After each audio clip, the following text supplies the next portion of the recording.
When the data lies, why leaders must go see the work. Dashboards look great. They're clean, they're professional, and they make us feel like we've got everything under control. But here's a tough truth. Data doesn't always tell the whole story.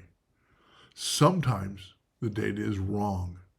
Sometimes the data is right, but the interpretation is wrong. And sometimes the data is fine, but the process behind it is completely broken. And that's why real leadership doesn't happen behind a desk.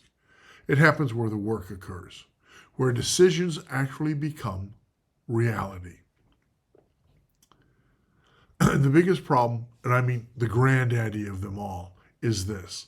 Leaders assume the data is full of truth instead of a clue pointing to the truth.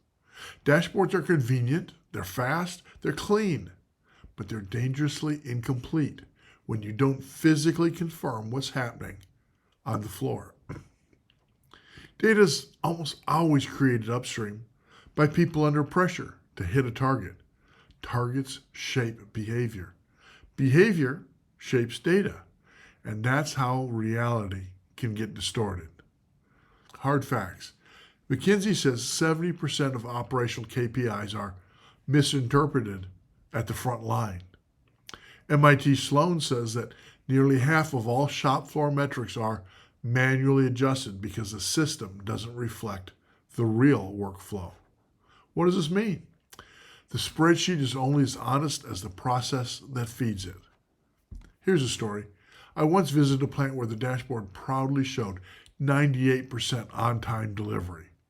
But when I walked the floor, pallets sat half-packed, labels were printed early, and orders were being staged for tomorrow. I asked the shipping clerk, and he said, "We mark it on time if the label prints today." That's great for metrics, but terrible for reality.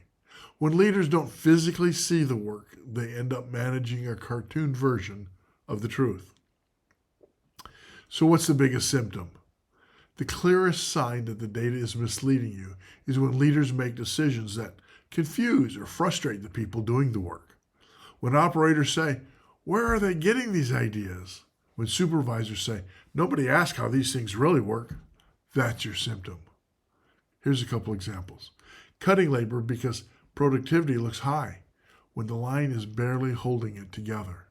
Tightening standards because cycle times look great while operators are silently reworking parts. Pushing for more output when the bottleneck is a machine that's been limping for 6 months.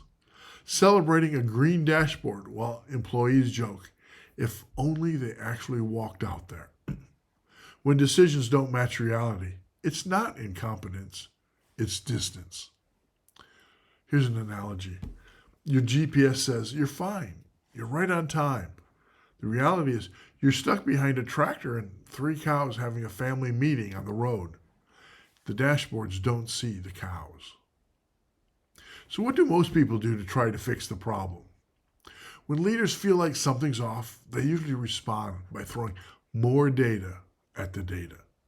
Common but useless solutions include add more KPIs, add more layers of reporting, increase the frequency of measurements, buy more expensive software, hold more meetings about the numbers, create new dashboards to explain the old dashboards.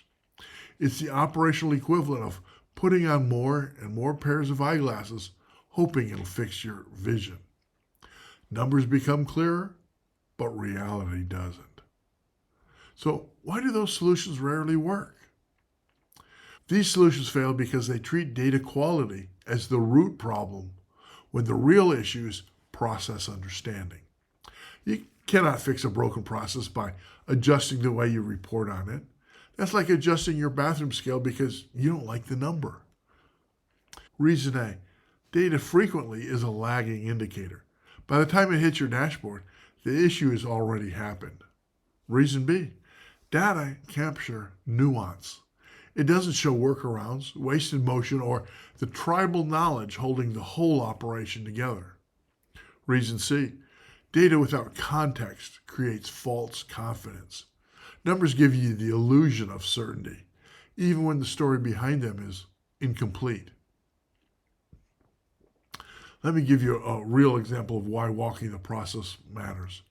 I once worked with a plant controller who had a very real concern. Their on-time shipment KPI was tanking, and they believed the metric was being unfairly skewed by the new product introductions that they were receiving. The argument went like this: new products drop into the schedule late. They don't follow the normal lead time, so of course they show up as late shipments.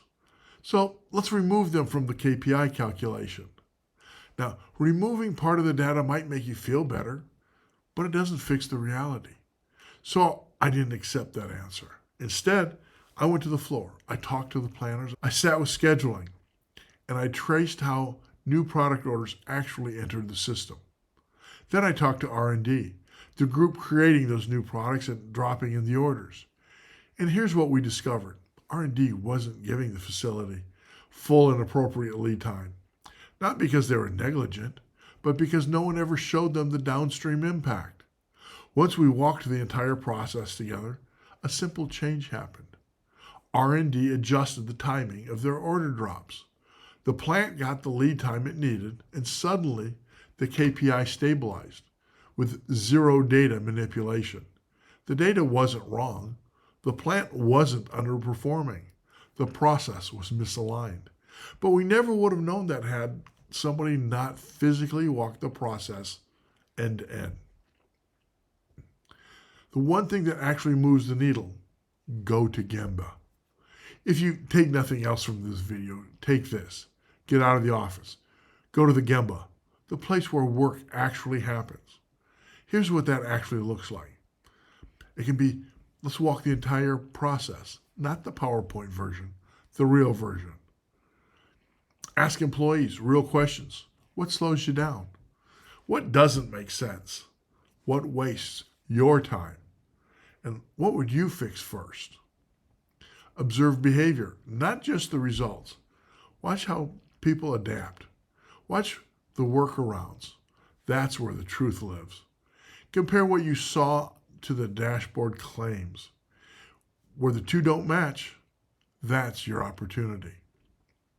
So data is essential. Dashboards are certainly valuable, but neither replaces leadership that actually understands the work. If you want better results, better flow, better quality, better morale, don't start with a spreadsheet.